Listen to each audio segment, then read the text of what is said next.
दोस्तों, अगर आपने अभी तक हमें सब्सक्राइब नहीं किया है तो अभी करें। मैं हूँ सरिता। चलिए शुरू करते हैं आज की रोमांचक कहानी। एक ऐसी कहानी जो आपके दिल को छू लेगी और सोचने पर मजबूर करेगी कि जिंदगी का सबसे बड़ा खजाना क्या है। बहुत समय पहले की बात है। एक छोटे से गांव में रामू नाम का एक गरीब मगर नेक दिल आदमी रहता था। उसकी जेब में भले ही पैसे ना होते, लेकिन उसका दिल हमेशा दूसरों की मदद के लिए तैयार रहता। गांव वाले उसकी ईमानदारी और सादगी की सराहना करते थे, लेकिन गांव के अमीर लोग उसे अक्सर तुच्छ समझते और उसकी अच्छाई का मजाक उड़ाते थे। गांव का सबसे अमीर आदमी साहूकार धनपाल अपने धन और रुतबे पर बहुत घमंड करता था। उसकी हवेली, चमचमाती गाड़ियां और सोने चांदी के गहनों का कोई मुकाबला नहीं था, लेकिन दिल से वह उतना ही कठोर था। जब भी रामू उससे मिलता, धनपाल व्यंग करते हुए कहता, रामू, तुम्हारी ईमानदारी का क्या फायदा? इस दुनिया में वही इंसान काबिल माना जाता है जिसके पास पैसा और ताकत हो। अच्छे स्वभाव से पेट नहीं भरता। रामू हर बार बस मुस्कुरा देता और कहता, साहूकार जी, वक्त सबसे बड़ा शिक्षक है। एक दिन आपको समझ में आएगा कि असली कद्र दौलत की नहीं, दिल और कर्मों की होती है। धनपाल यह बात सुनकर हंस देता और सोचता कि रामू अपनी गरीबी को छुपाने के लिए बहाने बनाता है। कुछ ही दिनों बाद गांव में अचानक मौसम खराब हो गया। घने काले बादलों ने आसमान को ढक लिया और जोरदार बारिश शुरू हो गई। देखते ही देखते बारिश ने भयंकर रूप ले लिया। नदियां उफान पर आ गईं और गांव के कई घर पानी में डूबने लगे। लोग अपनी जान बचाने के लिए इधर उधर भाग रहे थे। धनपाल की भव्य हवेली, जिसे वह अपनी शान समझता था, वह भी बाढ़ के चपेट में आ गई। पानी तेजी से बढ़ता गया और धनपाल और उसका परिवार खुद को बचाने के लिए गुहार लगाने लगे। उसने गांव वालों से मदद मांगी, लेकिन जो लोग उसकी अकड़ और घमंड से पहले ही परेशान थे, उन्होंने उसकी आवाज अनसुनी कर दी। धनपाल की घबराहट बढ़ती जा रही थी। उसके पास दौलत के ढेर थे, लेकिन उस मुश्किल घड़ी में उसकी सारी दौलत बेकार साबित हो रही थी।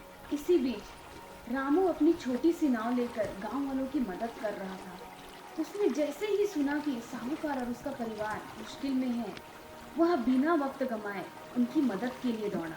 साहूकार जी, घबराइए मत, मैं आपको और आपके परिवार को सुरक्षित निकाल लूंगा, रामू ने दृढ़ता से कहा। रामू ने अपनी जान जोखिम में डालकर साहूकार और उसके परिवार को बाढ़ से बाहर निकाला। उसने उन्हें अपने छोटे से घर में शरण दी। रामू के घर में ज्यादा जगह नहीं थी, लेकिन उसने अपने पास जो भी था वो खुशी खुशी उनके साथ बांटा। धनपाल यह सब देखकर हैरान था। जिस इंसान की उसने कभी कद्र नहीं की, वही आज उसकी और उसके परिवार की जान बचा रहा था। जब बाढ़ का पानी उतर गया और गांव धीरे धीरे सामान्य स्थिति में लौटने लगा, तो धनपाल ने रामू से कहा, रामू, मैं तुम्हें हमेशा गलत समझा। मुझे लगा था कि दौलत ही इंसान की पहचान है, लेकिन आज तुमने मुझे सिखाया कि असली कद्र अच्छे कर्मों और सच्चे दिल की होती है। अगर तुम नहीं होते तो मैं और मेरा परिवार आज जिंदा नहीं होते। रामू ने मुस्कुराते हुए जवाब दिया, साहूकार जी, मदद करना इंसानियत का धर्म है। मैं यह सोचकर मदद नहीं करता कि कौन अच्छा और कौन बुरा। मुझे बस यह पता है कि इंसान का असली धन उसका चरित्र है, और जब तक मैं किसी की मदद कर सकता हूँ, मैं करता रहूंगा। उस दिन के बाद धनपाल पूरी तरह बदल गया। उसने रामू को न केवल अपना छोटा भाई मान लिया, बल्कि गांव के बाकी लोगों से भी विनम्रता और आदर से पेश आने लगा।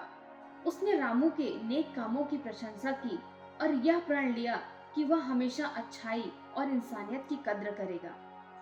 धनपाल ने गांव में एक नई परंपरा शुरू की, जहां हर साल लोगों की मदद करने वालों को सम्मानित किया जाता। रामू की ईमानदारी और सादगी ने धनपाल और पूरे गांव को सिखाया कि असली दौलत हमारे दिल में है, हमारी तिजोरी में नहीं।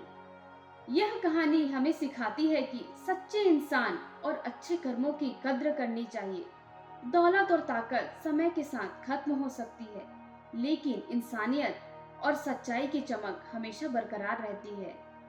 तो याद रखें, सच्चा धन आपका चरित्र है और सच्ची कद्र आपकी इंसानियत की होगी।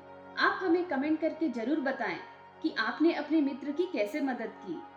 तब तक आप अपना ख्याल रखें। मिलते हैं अगले एपिसोड में एक नई कहानी के साथ।